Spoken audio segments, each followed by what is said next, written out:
gives me immense pleasure to welcome all of you to the webinar organized by ISM. As you all know, Indian Society of Medical Science Liaison is a non-profit and non-government group exclusively dedicated to advancing the MSL profession in India. This group serves as a voice for the profession by building further awareness of the important contributions that MSLs make every day in advancing science, which ultimately improves the quality of lives of patients. ISM started with this webinar series called Dialogue with Experts, wherein eminent speakers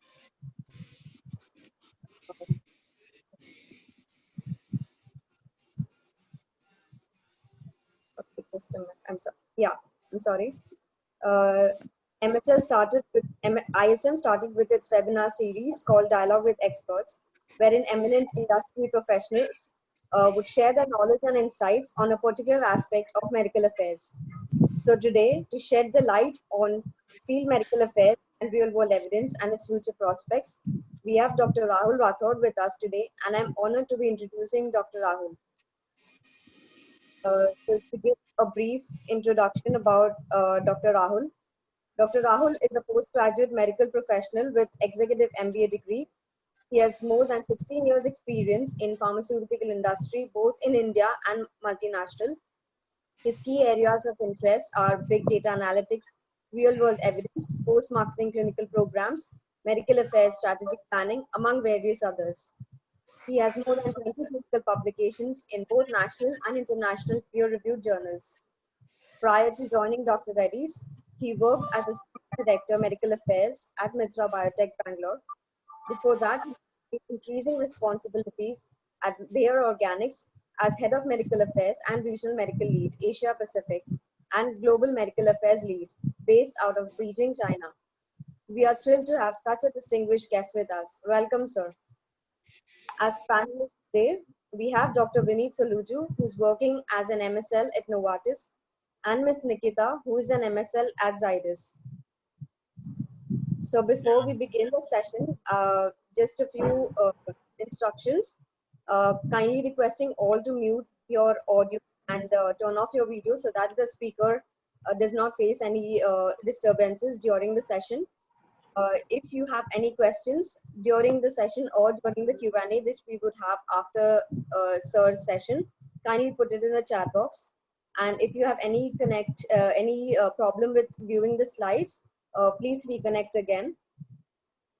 So without much ado, I request Dr. Rahul to start his session. Thank you. Yeah. So thank you, Marin. Thank you very much for this kind introduction.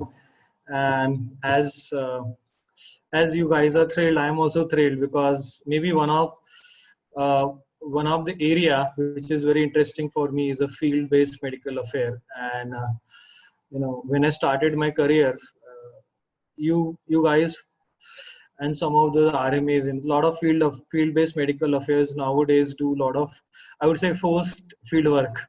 Okay, and I used to enjoy that. Maybe in my initial days, I used to enjoy doing field work almost around 10 to 12 days in a month. I used to travel. So again, that time it was not cable-based field work, to be very frank. Is more like meeting all the doctors, trying to understand the therapy gap, or maybe gaining some insights on our current product.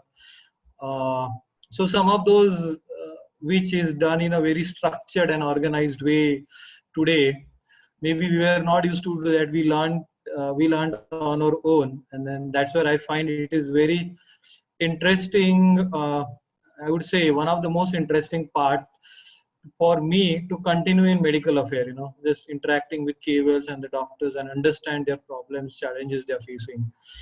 Yeah. So thanks MSL organization, and thanks Vineet for this opportunity. And I will try my best to share some of my experiences in last maybe 10 years, I would say, where I started working with MSL group. Maybe field-based medical affair group, and I will try to share my experience with you all. Can you allow me to share my screen? Nandan, can you make Dr. Rahul as a co-host?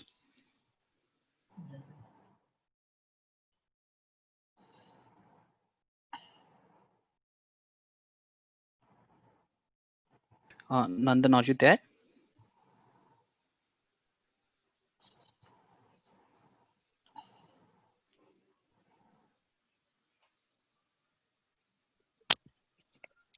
Yeah, doctor, you Sir, can you are you the can do it. host. Yes. Yeah. Are you able to see my screen? Yes. Yes. Okay, excellent. Uh, so what we will do is we will maybe next 20 minutes, I think I will just restart this timing. Yeah, so next 15 to 20 minutes, I think I'll just take you through some of my learnings. Again, most of the slides, I worked on myself. I try to adapt to some of the literature also available to just facilitate my message, to facilitate my message delivery. Yeah. Uh, so if you really look at how everybody asks the same question, we still, I would say, we are still establishing an MSL or field medical affair is a nascent stage in India. We do have extremes of it, like we have some organization really doing well when it comes to the MSL, and some organization are still trying to figure out how to really put those KRAs or differentiation between the medical affairs team, especially the medical advisors who is based out of head office. Yeah. And still we're still trying to answer why do we really need field-based medical affair team. Yeah. So if you really look at the field-based medical affair team, the concept basically came back in almost 15 years back. It's almost 15-year-old in India. Although if you really look at globally, it is initially started by Upjohn. Now, actually, which has been taken over by Pfizer in a sequential manner, long back in 1967. Yeah. When I was in Bayer when I started in 2010, I think that is the time we introduced the field-based medical affair. And again, learning from other pharmaceutical company, especially Pfizer, I would say the pioneer there, followed by Novartis and some other organization.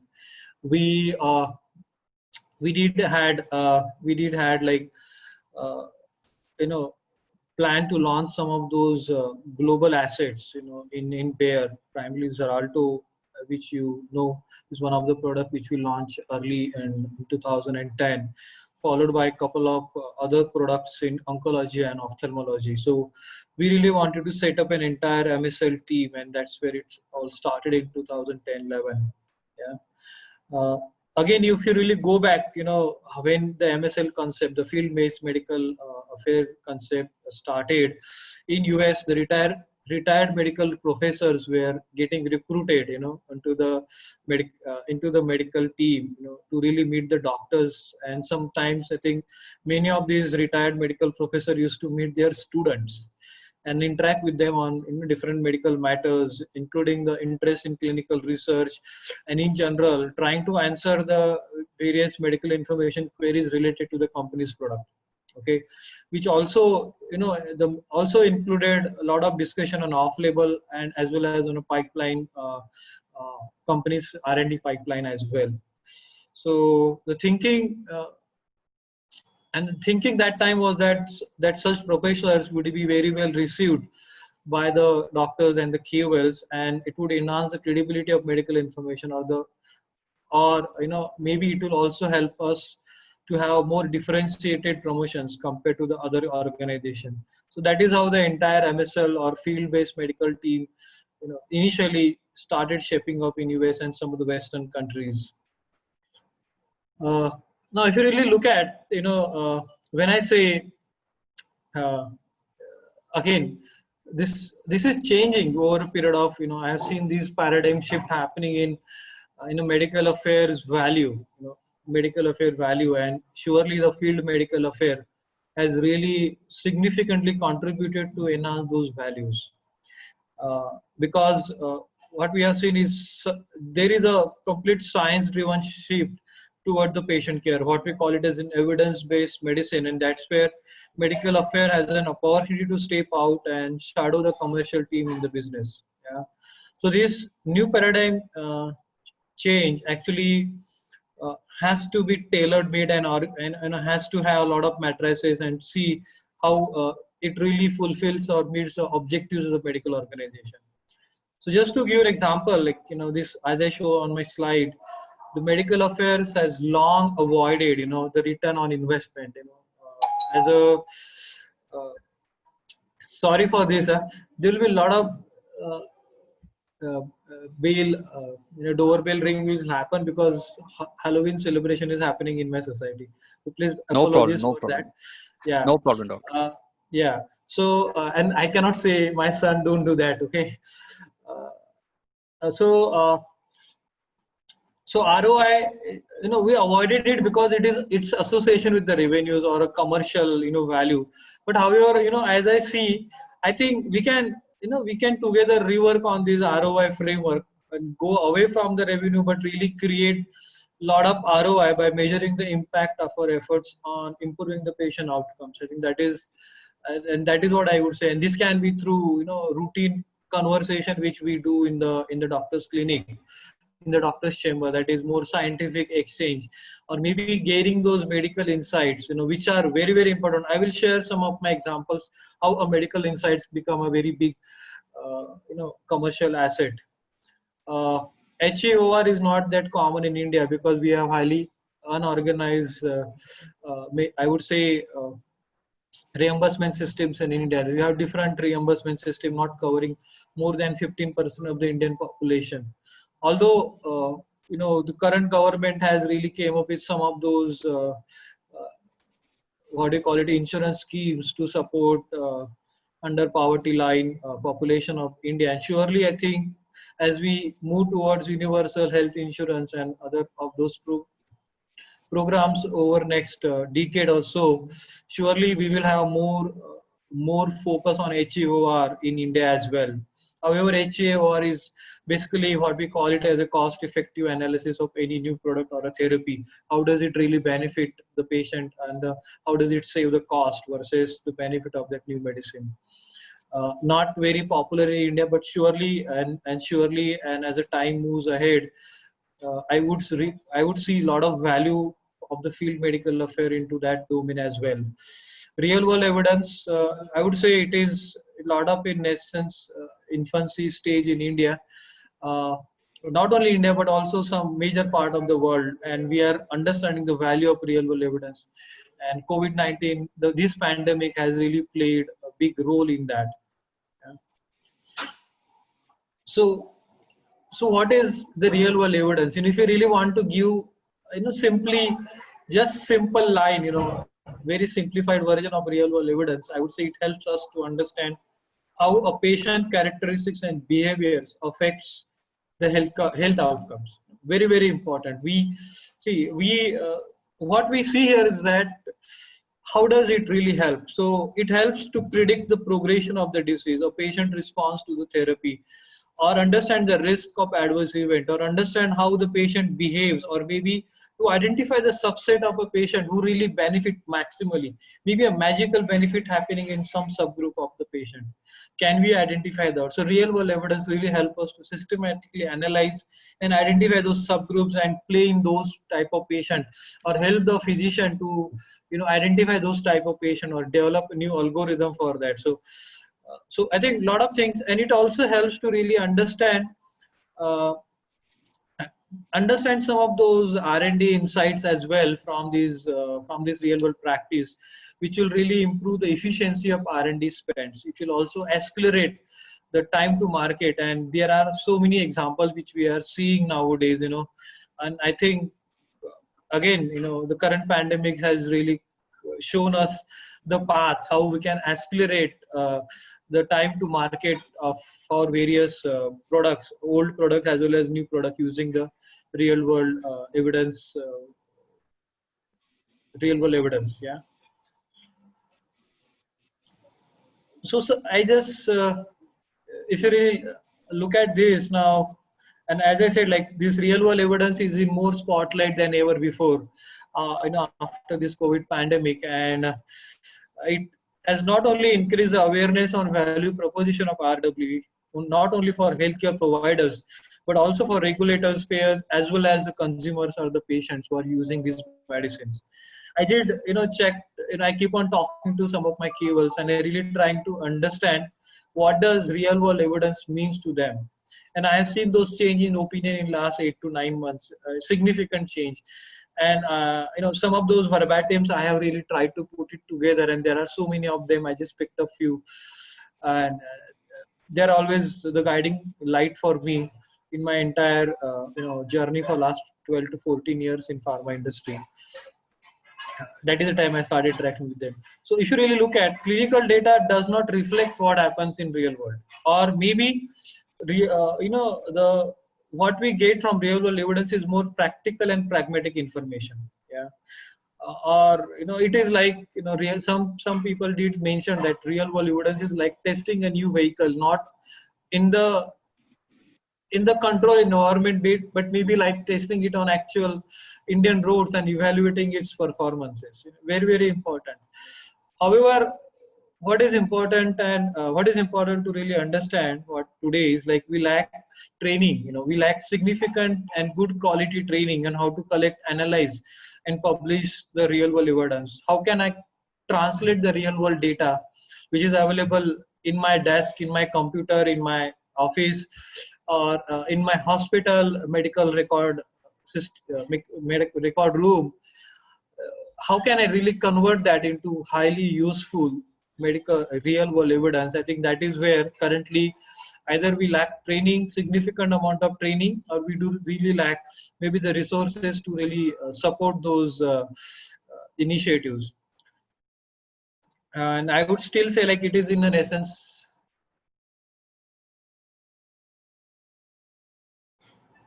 Okay.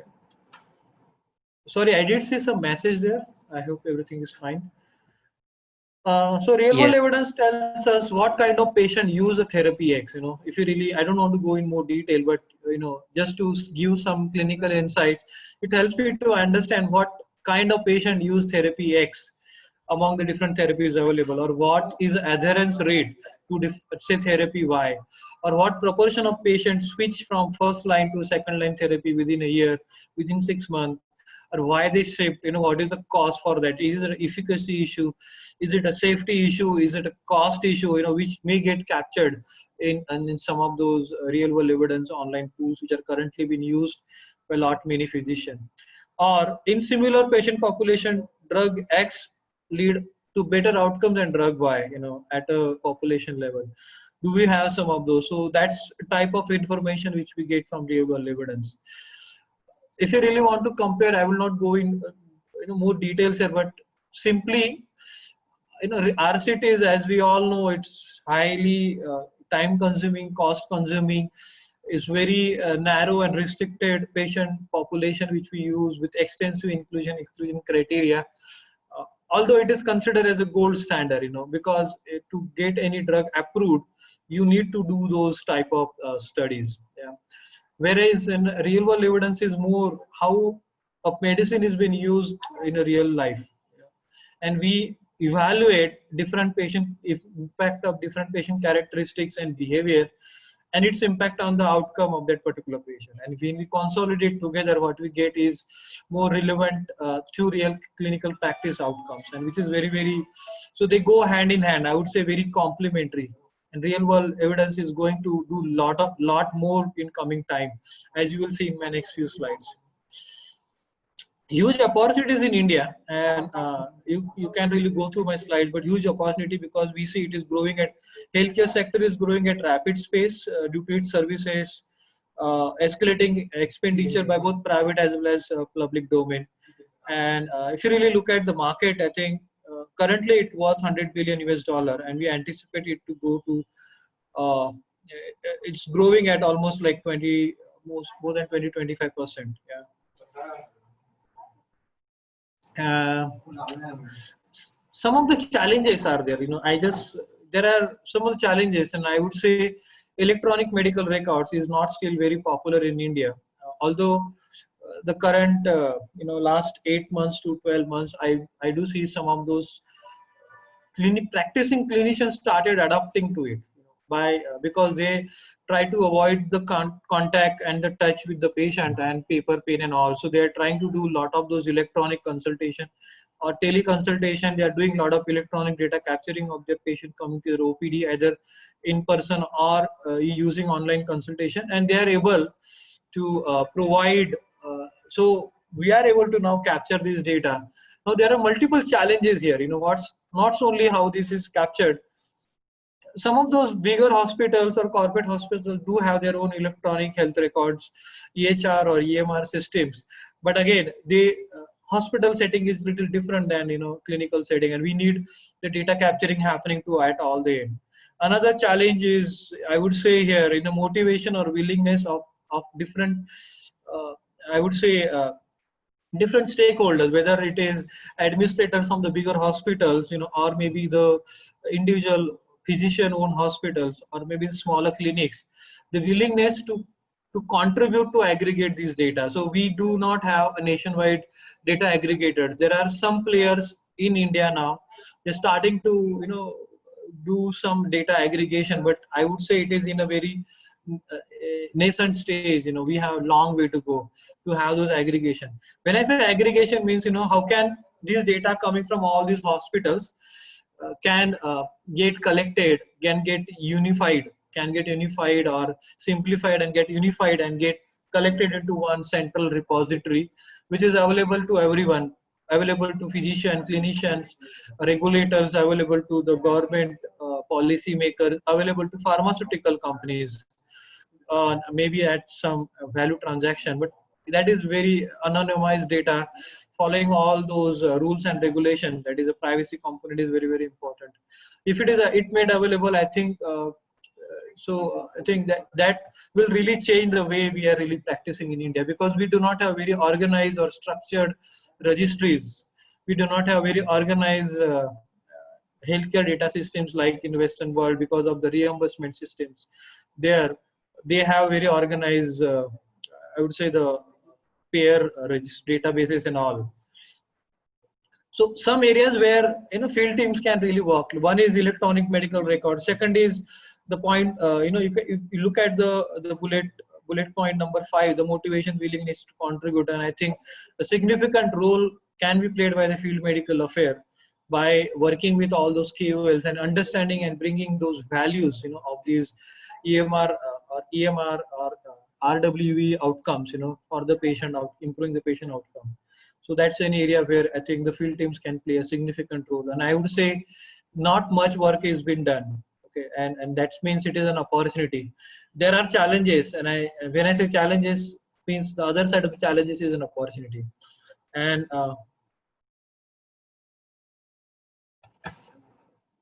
so, are you able to see my screen? Yes, Okay, Dr. okay. Rahul. Yeah.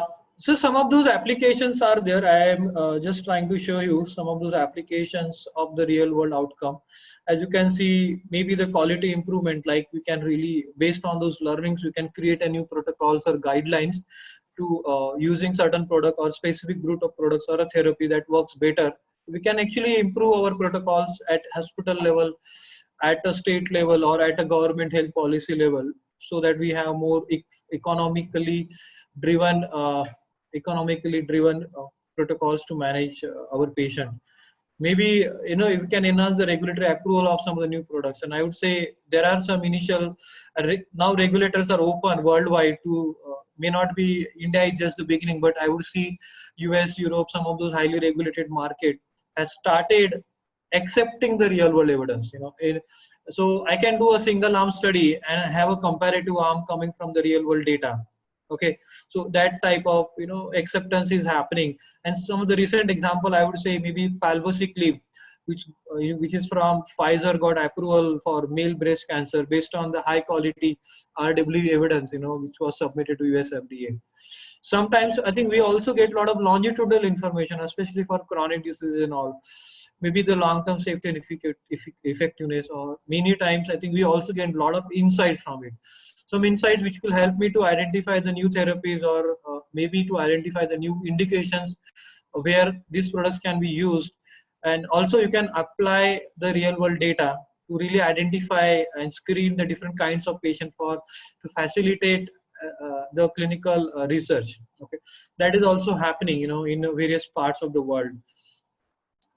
There's a good number, different types of data sources which are available. As you can see on my slide, real world data, I would call this RWD. There are so many sources which are available. You have now electronic medical record. As I said, it can be coming from hospitals or coming from the clinics. You can have the medical claim databases, pharmacy databases, disease registries, as well as the historical data coming from clinical trials or maybe patient reported outcomes. Some of those lab data coming from all those genomic, especially if you are working in oncology in some of the area, this genomic or proteomics data are very, very important. Now also you have connected devices, all those wrist watches now, all those trackers, health trackers, it tracks blood pressure, it tracks body temperature, blood glucose level, it tracks blood pressure, it tracks sleep patterns. So a lot of health related information is actually getting collected through these connected devices. We can aggregate those information and we will really understand. For example, you have this health tracker tracking the blood pressure at different level, or maybe the heart rate, or maybe the signals for arrhythmias and all, how the heart rate is doing. And if we can actually see what is happening. And some of those, I would say, I worked in Xarelto, so I know some of those health trackers are used to really track the atrial fibrillation rate and other things in general population who are not on treatment or also not receiving any medication to prevent the complication of atrial fibrillation. So some of those trackers are there. Hey, Vinit, I will take another 3-4 minutes to really run through some of the data. I hope that is fine. Yes, please. Yeah. Yes. So I think there are so many databases, and based on what you really want to do. See, I'm just trying to give you overview of RWA. Now we can really go and talking about it, just to get a feel like what is RWE means for all of us. There are, so different RWD databases which are available, like EMR, hospital records, pharmacy, prescription histories. This is prescription records. Pharmacy is what is prescription records. Various claim. Claim is not that much popular in India, but in Western population it is very high. And as you can see, the color coding is green means it is very good source. Green, yellow is okay. I think you can get some information. Red is, I think they are not useful. Useful for that, but tracking that particular research question. So you can do research question characterized into maybe the treatment patterns, how a patient is getting treated, or different patient characteristics, how much health resource utilization is there, cost of care. So here the claims record really makes sense. Patient journey, I think very, very important. I think what is a different level, how the patient is moving from self-medication to primary care to specialist to the hospital to primary care center to secondary to tertiary. We can actually see what is the patient journey and how they get it treated, what is the satisfaction level, what is the outcome there, how much money he is spending. So the entire pattern, how much time he is spending to receiving the right treatment. So all those things, I think we can really, very, very important to really ask ourselves, what is my question and what is the right database to be used. Some of my examples I would say, like, antibiotic sensitivity pattern, as you can see, currently it is used, we still say it is abused very much heavily, the antimicrobial, and we have seen a lot of resistance. So people do say, a lot of recycling has to be done so that to keep the resistance sensitivity pattern up to the mark. So a lot of hospital has recycling protocols. So we try to really see, we did this study very recently, we published it in JAPI. So we try to identify a pattern of susceptibility pattern of different antimicrobials used in routine clinical practice. Now these are the databases available from, I would say, this is available from the laboratory system, laboratory information management system called as LIMS. And we have analyzed almost like more than 60,000 samples, which was for which the data was analyzed. And we have really identified that doxycycline came out as one of the highly sensitive alternative to most commonly used antimicrobial. And also important to note that it continues to be sensitive to some of the organisms which are resistant to major antimicrobial, that is azithromycin or cefuroxime or amoxicillin, which is most commonly used. So very good insights here, very good usefulness, and very important message which we got. Okay, I think we need to keep on cycling the antimicrobial, and some of those antimicrobial not routinely used, like doxycycline is not very routinely used, but they can be used considering the pattern of sensitivities in different kinds of indication. This is another insights which we got. Again, these are all EMR databases which we really studied. So amlodipine is perceived to be drug of choice in only primarily in elderly population, which is beyond 50-60 years. That's where it is used to treat the hypertension. But what we understood, like when we did the real world analysis data, what we found very surprisingly, that amlodipine works better in both young as well as adult elderly population. Also, it also works with different comorbid conditions like with diabetes and dyslipidemia, where predominantly the different types of antihypertensives are used. So what is the MSL value throughout the real world evidence process? So I thought this is the most important slide. I'll spend 2-3 minutes and I will close my talk. So I think this is a stepwise approach, what we can do. I really, as you can see on my slide, identify, I think very, very important. And some of the misery I would say is like, I do not see the MSLs really contributing, to review the product portfolio objectives, contribute to the brand plan process to the extent it is supposed to happen, So in my previous organization as well as in my current organization, I think I have been with Dr. Reddy's for 1 year, and I was able to make those changes in the mindset of my I would say commercial colleagues here, to where MSL can bring value. How can they really contribute to all those brand planning processes by sharing what they learned during interaction with the KOLs and the SCPs on the therapy as well as on the products. So very, very important, where you can contribute. You can understand the problems from the clinician's perspective, because you are more like, I would say, external facing, ears and eyes and the brains of the organization. So what happening in the clinic of the doctor, what is happening, what is the discussion happening among the KOLs or the healthcare fraternity. So you can really understand the problem from internal stakeholders and share your insights which you learned during your interactions. So I will share one example of insight, how I can translate the insight. So it was in 2000, I would say 11, very initial days in my company like Bayer Pharmaceutical. I was working on a very old product called as Glucobay, which works on a carbohydrate, which you consume in the food, which works on a carbohydrate, and it delays the absorption of carbohydrate, and that is how it works as anti-diabetic medicine. That means when you take that medicine, it delays the carbohydrate digestion, to the smaller molecule, the monosaccharides, that is glucose and fructose. And when the digestion doesn't happen, the glucose and fructose doesn't goes in the blood, and that is how it reduces the blood glucose level, postprandial and as well as subsequent. So I was just trying to understand how can we revive this molecule. So did interacted with a lot of users of Glucobay and trying to understand why they use that product in their patient. So one of the strong insight, which actually, I was just talking very randomly with one of the KOL, again, not very scientific discussion, to be very frank to you. I just asked him very frankly, sir, आप इतना Glucobay क्यों use करते हो? Why you use so much Glucobay for your patient? I see it, you prescribe it almost, you are like one of our largest user of Glucobay in India.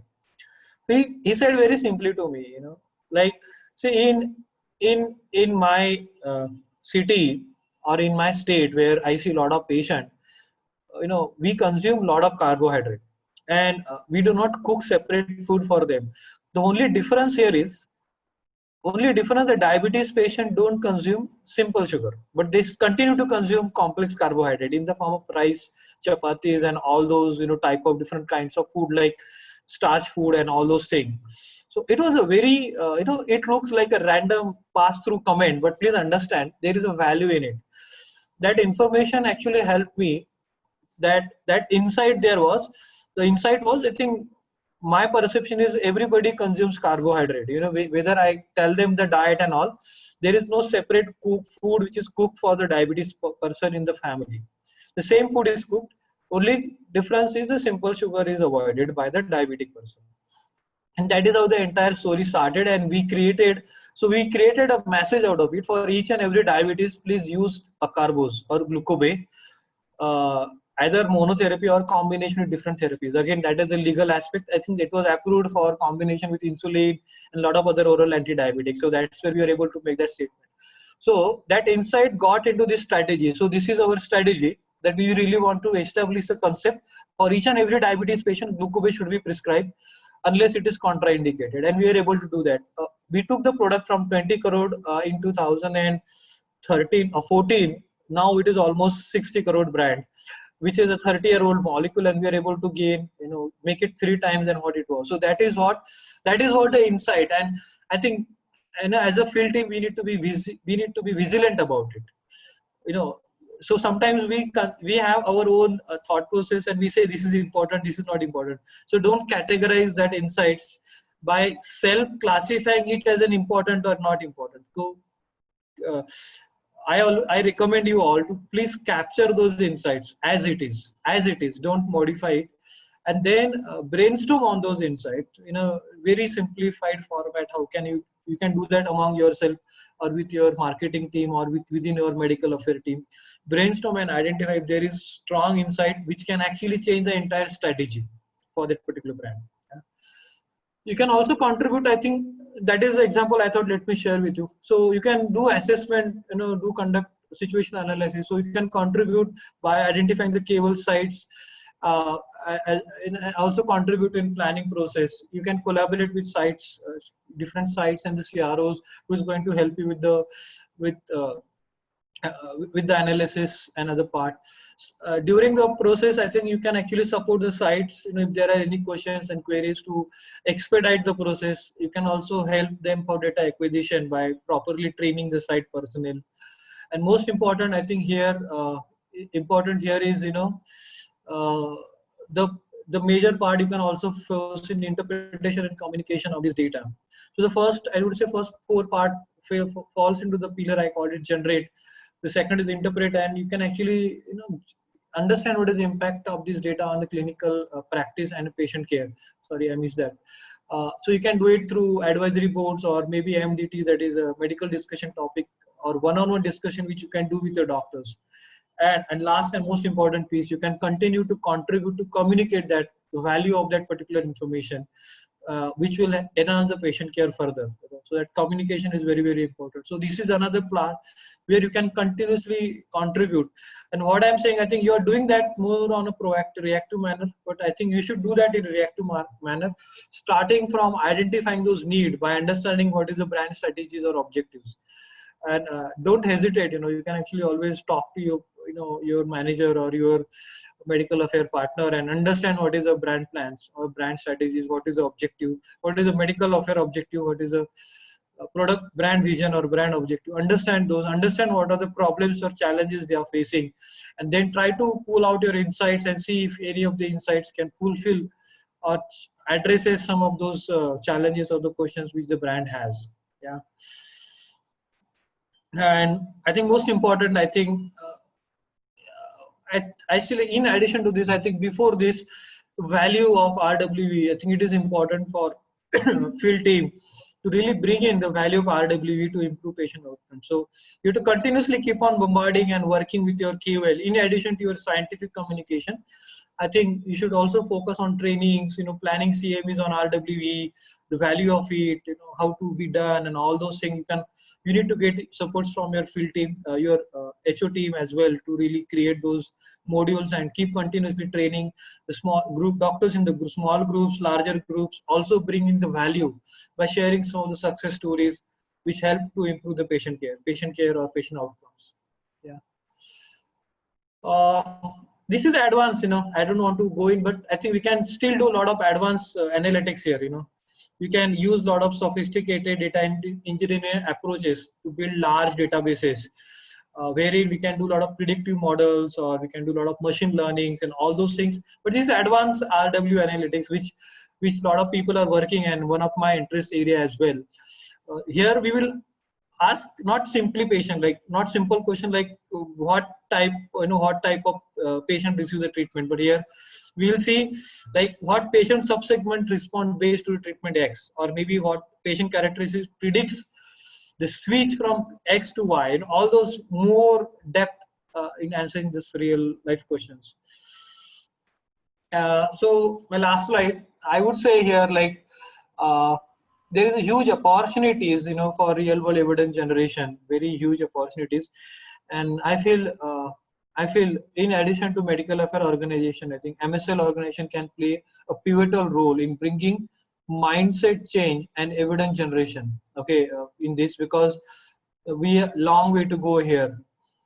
And I think we can do here, like provide uniform training to our KOLs and SCP. What is RWE? How should they capture the data? Because important here is to capture the data from their routine practice. Currently, it might be happening in bits and pieces. Can we unify it? Can we standardize it? Can we capture most important data points? Very, very important. Based on your therapy, you can take the decisions on that. Can we continue to create value of real world evidence to enhance patient outcome? Adaptation to high quality EMR based data collection in routine practice. So can we do that, by really establishing some platforms or identifying some of those platforms? Collaboration.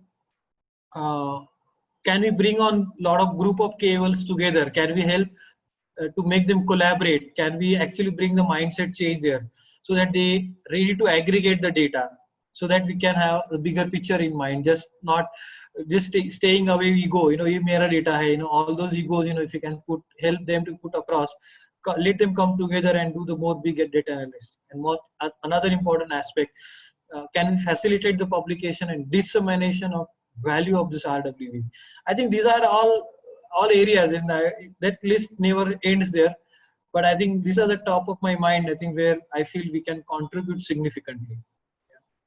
So, so I hope I was able to share some of the valuable insights on RWE, and I'm sure some of the learnings which you'll carry in your back to your offices and try to apply in your practice, in your day-to-day work.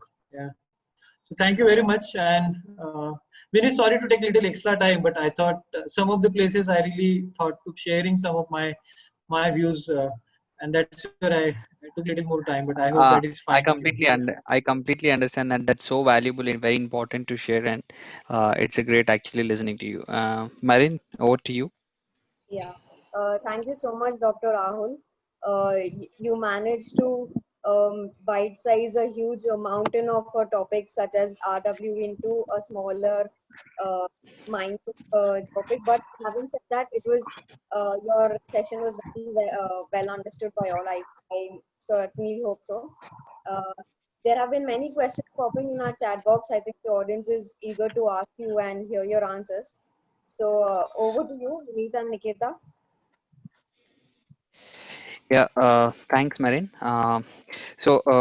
Dr. Rahul, so we have a set of questions that we personally have MSLs, or we sometimes like face clueless, like what need to be done. So we actually prepared some questions, and we also have some questions which are coming from the chat box.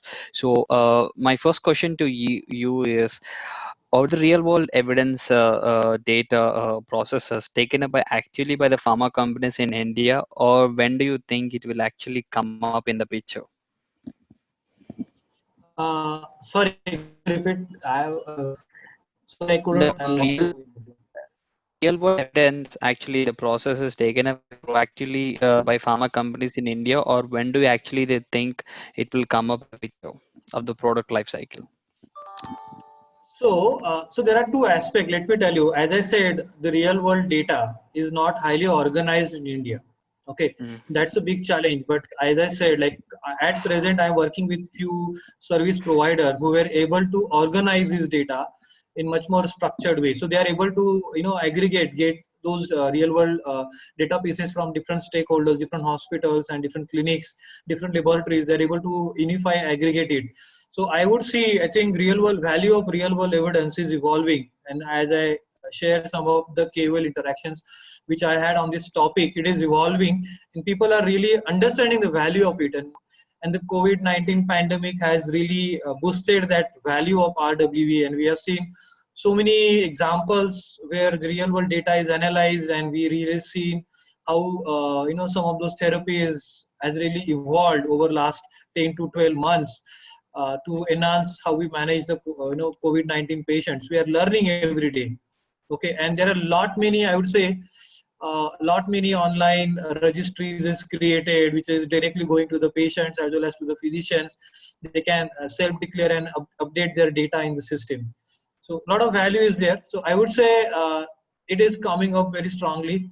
We actually, at my current company, and we are really using those real world evidence.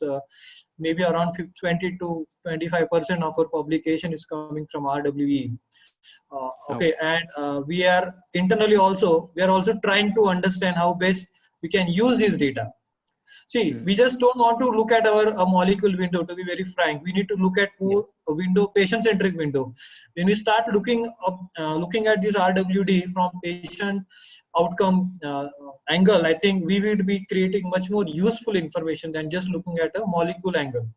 Okay, so that is what I feel, and maybe we have to work together to really work with our commercial folks and make them understand the value of this. From not only from the molecule perspective, but from a patient centricity perspective. It is going to take time, and I think as we give some, I would say we need to provide some examples to them. Okay, so that they understand there is a value, and that is how that positive way will come up. Because we are dependent, even today in India, we are dependent more on a budgets coming from our commercial teams. We are still not that independent for the budgets. Yeah. Yes. Maybe that is a status for most of the Indian companies and some of the multinational companies as well. Yeah. True. I hope I answered the question. Yeah. Yes. Nikita? Yeah. So, excellent. Firstly, thank you very much, sir, for your very excellent talk. I mean, the Acarbose example was really very overwhelming. I had this question that there might be certain therapeutic areas where the new data generation actually takes a lot of time. So, how can MSLs engage KOL in a scientific discussion at such point? What's our insight? Yeah, so I think maybe I would I will share some examples, which means I will not talk about the therapy or the product because of confidential, but I will tell you the process. Okay, how we were doing. So we did launch one new product. We did launch one new product, and that time we were trying to understand, because it has a limited Indian data. This product had a limited Indian data, had good amount of Western, US, Europe data available to it, but it had a limited Indian data, maybe just 20-30 patients data. And we really wanted to see, because most of the advisory board we conducted, I think everybody said we need Indian data because we are different. That is always what happens in our advisory board, so always trying to find out the excuses to not accept the data. So, but also it is right, because we have a different environment, different genetic makeup. Some of the therapies do have some impact because of differences we have with the Western world. So, so we did a lot of brainstorming. So the brainstorming, guys, should we do prospective clinical study to capture the data, or should we really work with few KOLs, identify those 20-30 KOLs and see what EMR database they are currently using, and can we improve that EMR databases and continuously keep educating the KOLs and ask them, sir, please capture these images, capture the patient images pre-post, please capture some of the scales which we use to evaluate the outcome of the therapy for that particular disease. So so that is why it is important now. I think strategic thought. So when I plan to do prospective study, I have to do it in a framework of duration of therapy, which doesn't match, which doesn't happen in, which doesn't. So for that particular product, the duration of therapy is always 80 to 90% time is longer in real world than the clinical studies. Okay, True. so if I really wanted to do a prospective study, I have to restrict myself for those 2 weeks or 4 weeks of therapies versus 6 to 8 weeks or 12 weeks of therapy, which happens in real world practice. So what we decided, okay, let us do a real world evidence or do it both. Let us do both. And because real world evidence doesn't cost you much, because we keep on engaging with KOL, keep on educating them. We go back to them after 6 to 8 months and say, okay, we would like to do retrospective analysis of this data and create the evidence. And then at that time, we will have both prospective as well as retrospective data, which actually will fulfill the need of the KOL. At the same time, it will also establish the value of that product which we have launched. And most important, the real world evidence is very economical. You don't have to spend good amount of time. It can be done in a shortest time span. Like after 8 months, you just go back. You spend 3 to 4 months to get ethics committee approval, then do data cleaning, and then analyze the data, write the manuscript, and submit for publication.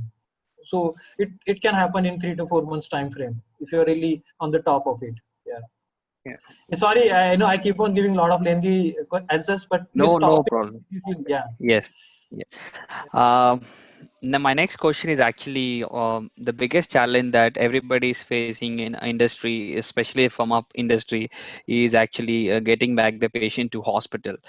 So both hospitals and the pharma industries are working towards a direction of how we actually can bring the patient back to the hospital, because they actually most of the patients are not coming because of the COVID fear, and especially outpatient departments of dermatology, ophthalmology are hugely impacted because of the COVID. And what do you see the role of a medical affairs or a MSL in especially helping the patient to bring back to the hospital? Yeah. So I think this is a problem in I think dermatology. You said Yeah. ophthalmology. We see that also pediatrics is very severely Yes. affected, continues to be affected. So I think there are. See what we are thinking here, because in last 4 5 months, what we have done, multiple things. We number one, what we have done is we are trying to establish the value of telemedicine. So we have done some of those programs to enhance the awareness among the physicians. So please understand, the telemedicine become legalized just now. So previously it was very difficult. You are not allowed to give, prescribe a medicine using teleconsultation in the past. Okay, beyond certain type of medicine, you are not allowed to do that. Now, however, that window is expanded. Okay, that window is expanded, and you can do that. In a different therapeutic areas, you are able to do that.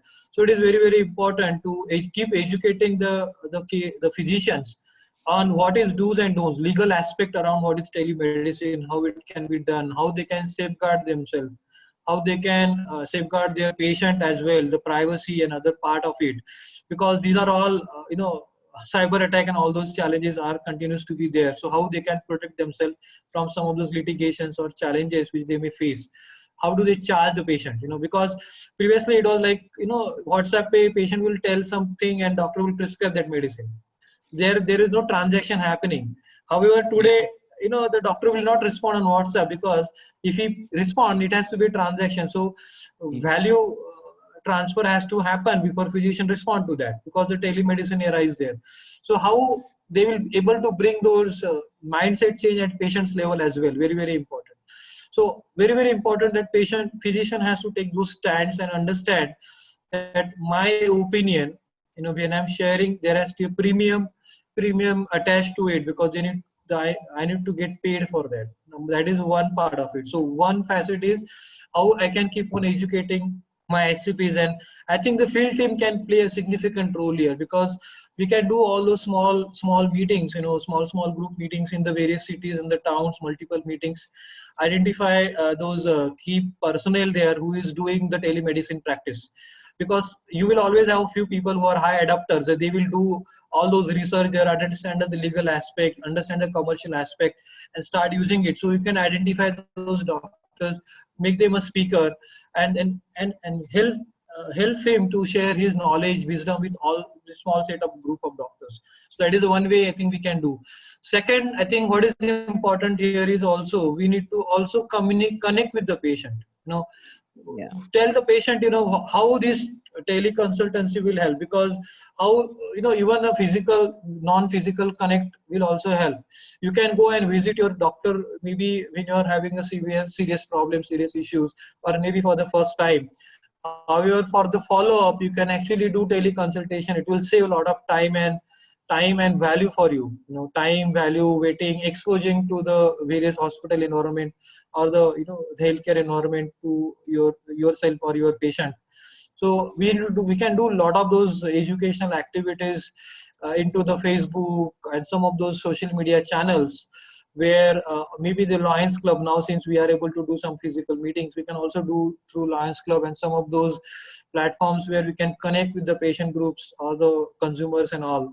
So that is another way we can keep on doing those educational activities.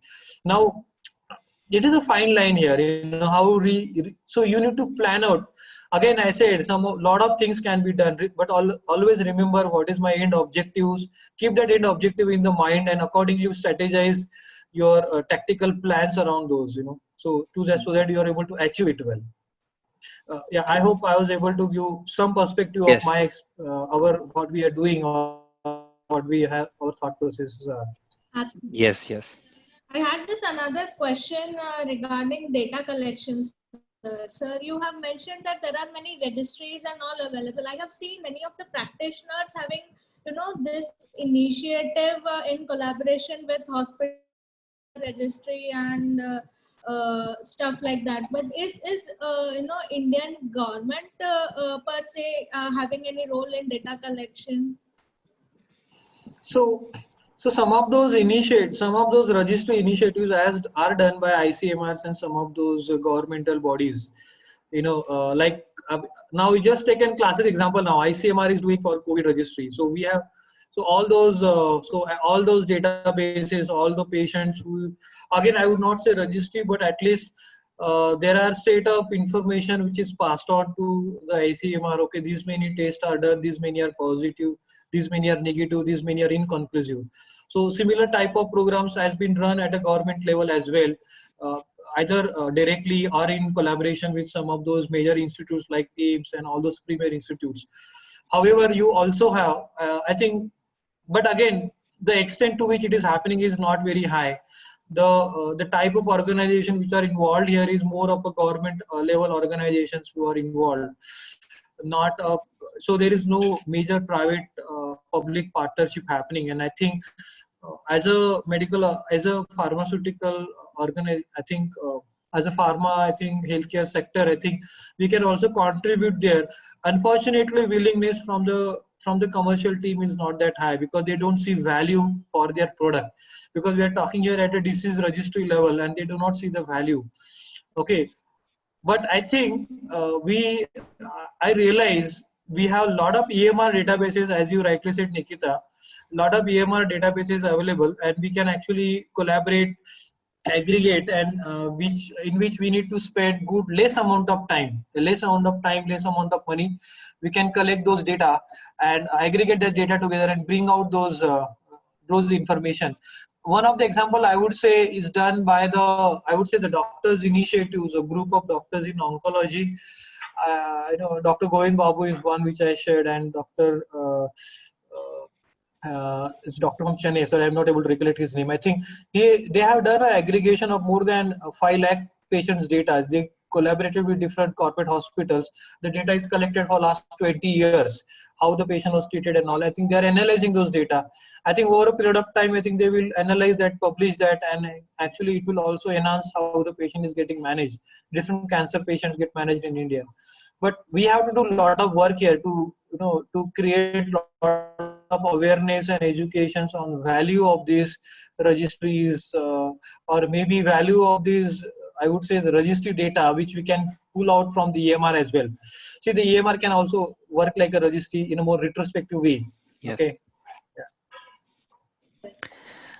Okay. One last question to you, Dr. Rahul, is before we already like limit of the time. So one last question to you is from Lakshmi. Communication of the results, should we only limit to the congresses or symposium, or is a publication is also a much better way as it is a peer review? So maybe I think she's referring to the impact of Yeah, the data. Yeah. yeah. So I think peer review publication is very, very critical here. But also understand, when I look at the different publication houses, so some of the houses are very, very, I would say, they do not believe on RWE. So I still see some of those publication houses are like that, and surely I think they need to really evolve in that, or maybe they really want to isolate themselves to more of a randomized clinical trial outcome or more prospective type of clinical studies. But we still have good number of high quality, high index journals which supports the real world evidence data. So I would say like disease outcomes, DORW, disease. So disease, so in dermatology and all. I think some of those real world outcome data are there. Uh, so I think this. So you really need to understand the impact of that, whether the impact is regional or a global. Based on that, you can really identify those right kind of journals, and also identify what is the acceptance rates and all for data coming out of real world, the publication coming out of real world data. And accordingly, you can also check with the editors beforehand before you submit, and understand their willingness to publish the outcome of real world data, and accordingly you can publish it. Without publication, the congress and symposia participation is of no value, because that data will not be that much authentic. Okay. After it is published, that it is peer reviewed and is published, I think the acceptance by the healthcare fraternity is much more higher than unpublished data. So it is very, very important to publish that data before you make it available, before you actually make it available to the larger healthcare professionals. So one smaller group, maybe an advisory group or your expert group, I think you can continue to share that, but more as an unpublished data to seek input. What does this data means to them? What is the value of this data to their clinical practice? What is the value of this data to their patient? And a lot of things, you can really understand those, so that that will also help you to tailor made your publication messaging, publication discussion, and all those time you can actually modify those to make it more relevant for his clinicians. Yeah. Sure. There are many questions I see. Sorry for this, I spoke little more and had less time for interactions. So if you find, I Some of can the still questions you continue for 5 minutes. some of the Okay. questions you indirectly answered it during the presentation, after the presentation also. And Yeah. Okay. yes. Uh, So my last message, if you have yes, no yes, further question to yes, the group, so yeah, I really wish the Indian MSL Society all the best. Work on it. There are work on it to make it's a MS create more value. Especially in Indian pharma company, I think they are really trying to get a lot of field teams, but uh, and I'd also encourage MSL team, MSL or field medical affair to be more proactive and start contributing and start I would say contributing to the strategies and tactics and all of the things, because that is how you will continue to contribute rather than just to become a more like a implementer. You can actually go into the back 1-2 step back. At the same time, please understand, my experience, I'm telling you, if I give 100 ideas, it is only 1 or 2 ideas which is picked up. yes, But yes. that never discourages me. Because every time the no comes, I also get the reason for it, and that helps me to learn and come up with so when I put across my ideas or the thoughts, I think 10 times. I have, what do you call it? I ask myself the 10 questions: why, what, and how it is going to.